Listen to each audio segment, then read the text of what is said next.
تخيل تفتح فيسبوك الصبح تلاقي جروب اسمه شكاوي أهالي قاع الهامور. تدخل تلاقي ناس بتشتكي من الجيران، ناس بتدور على شقق، ناس بتسأل عن شغل، وناس بتعلن عن خدمات، كل ده في مكان واحد، قاع الهامور. بس هنا السؤال اللي يخلي الحكاية أغرب، إزاي جروب ساخر عن مدينة سبونج بوب الخيالية قدر في ساعات قليلة يتحول لمجتمع على الفيسبوك ويتخطى 1,000,000 عضو؟ والأغرب، مين أصلا اللي بدأ الفكرة؟ الحكاية بدأت ببساطة شديدة، مش حملة إعلانية ومش شركة كبيرة ومش نجم مشهور أعلن عن الجروب. الفكرة كانت إن حد قرر يتعامل مع قاع الهامور كأنها منطقة سكنية مصرية حقيقية، نفس شكل جروبات الأحياء اللي كلنا عارفينها. واحد يكتب عندي مشكلة، وواحد يسأل حد يعرف مدرس، واحد يدور على شقة، واحد يشتكي من الأسعار، وواحد يحذر الناس من موقف حصل له. لكن بدل ما المشكلة تحصل في القاهرة أو اسكندرية، المشكلة بقت بتحصل تحت البحر في عالم سبونج بوب. وفجأة شخصيات كنا عارفينها من واحنا صغيرين اتحولت لمواطنين في حي مصري كأنهم بيتحركوا حواليك. سبونج بوب بقى واحد من السكان، وبسيط بقى جار، شفيق بقى الشخص اللي دايما متضايق، ومستر سلطع بقى صاحب البيزنس اللي كل حاجة عنده مرتبطة بالفلوس. الفكرة نفسها كانت بسيطة جدا، لكن اللي حصل بعدها هو اللي محدش كان يتوقعه. الناس ما دخلتش جروب تتفرج وتمشي، الناس بدأت تلعب اللعبة، واحد يعمل شكوى جديدة والتاني يرد عليه، والتالت يخترع شخصية، والرابع يحول موقف حصل معه في الحقيقة لموقف كأنه حصل لسكان قاع الهامور في وسط البحر. وبدل ما يبقى عندك مجموعة ميمز، بقى بدأ يتكون عندك مجتمع كامل، مدينة وهمية لها سكان، مشاكل، إعلانات، حكايات.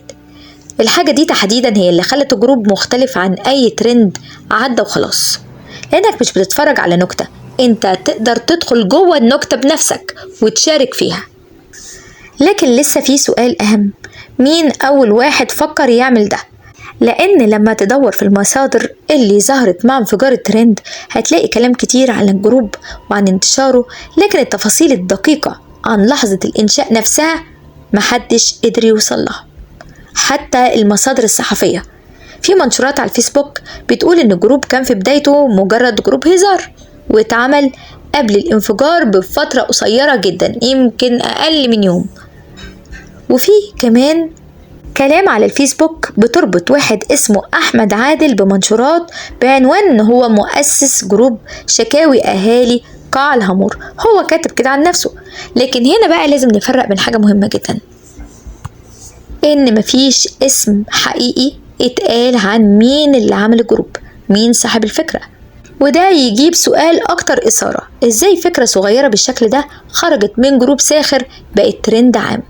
الإجابة بدأت تظهر لما الناس خرجت من الجروب نفسه، المنشورات بدأت تنتشر على صفحات الفيسبوك، صور سبونج بوب بقت تظهر في كل مكان، وبعدها دخل عنصر جديد قلب اللعبة خالص، الذكاء الاصطناعي. فجأة أي حد يقدر ياخد صورته ويحط نفسه جوه قاع الهامور، ومش مجرد صورة سبونج بوب الجاهزة، لأ، انت نفسك بقيت شخصية في عالم قاع الهامور وسبونج بوب. وده عمل حاجة خطيرة جدا بالنسبة لأي ترند، خلى الجمهور ينتج المحتوى مش يكتفي بمشاهدته، بقى واحد من ضمن اللي بيعمل الترند. واحد يعمل صورة، التاني يقلده، التالت يعمل نسخة أحسن، الرابع يحكي موقف، الخامس ينشره على الجروب، لا ده بره الجروب. وبكده الترند بدأ يشتغل لوحده، وحصلت النطة كبيرة ليلة 21 أغسطس. كانت كل الصحافة بتتكلم عن إن الجروب عدى 1,000,000 مشترك في خلال فترة قصيرة جدا.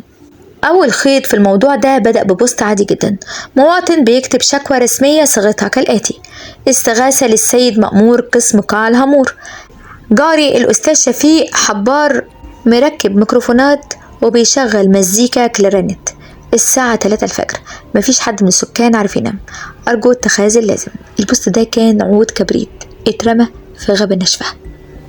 ليه؟ لأن الصيغة نفسها هي نفس الصيغة الكئيبة والمكررة اللي بنشوفها في كل جروبات بتاعة التجمع، أكتوبر، زايد، فيصل، نفس لغة الشكاوي، نفس الإحساس بالعجز، بس المرة دي المتهم مش جارك المزعج الحقيقي، ده المتهم شخصية كرتونية. الموضوع وصل لدرجة إن المشاهدين نفسهم بدأوا ياخدوا الذكاء الاصطناعي ويعملوا منه بطاقات رقم قومي وتصاريح عمل جوه قاع الهامور. الموضوع اتحول من نكتة للعبة تقمص أدوار جماعية اشترك فيها أكتر من 1,000,000 شخص في نفس اللحظة، لدرجة إن خوارزميات الفيسبوك اتلخبطت، مش عارفة إيه اللي بيحصل، ومش عارفة إيه كمية الناس اللي بتشارك وبتنزل نفس المنظر في نفس الوقت. صور قاع الهامور وسبونج بوب. السؤال هنا، ليه 1,000,000 شخص دول دخلوا وصدقوا اللعبة وكملوا فيها؟ ليه الناس سابت خناقات الأسعار والترندات السخنة راحوا يحققوا في سرقة وصفة سلطع برجر؟ اللي يسمع كلام يقول ايه التفاهة دي؟ ايه اللي بيحصل؟ هقول لكم الحكاية وايه التحليل النفسي. في حقيقة صعبة جدا ومستخبية ورا الكوميديا. احنا قدام حالة بنسميها في علم الاجتماع التنفيس الجماعي. المواطن المطحون في زحمة الحياة، اللي بيعاني من ضغط الشغل، مشاكل الجيران اللي مش بتنتهي، لقى نفسه فجأة قدام مساحة آمنة خالص يقدر يفرغ فيها كل غضبه وكل شكوته من غير ما يشيل هم العواقب، من غير ما حد يقوله انت بتشتكي ليه، من غير ما حد يقوله ايه اللي بتقوله.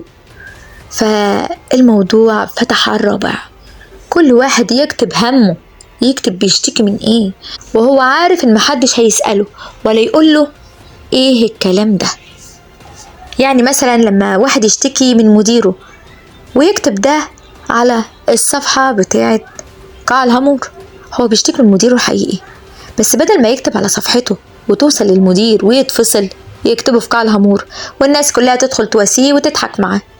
واحد يشتكي من شفيق اللي قافل على عربيته ومكشر في وشه دايما، هو بيطلع الكبت اللي جواه من جاره الحقيقي المزعج اللي عرفه.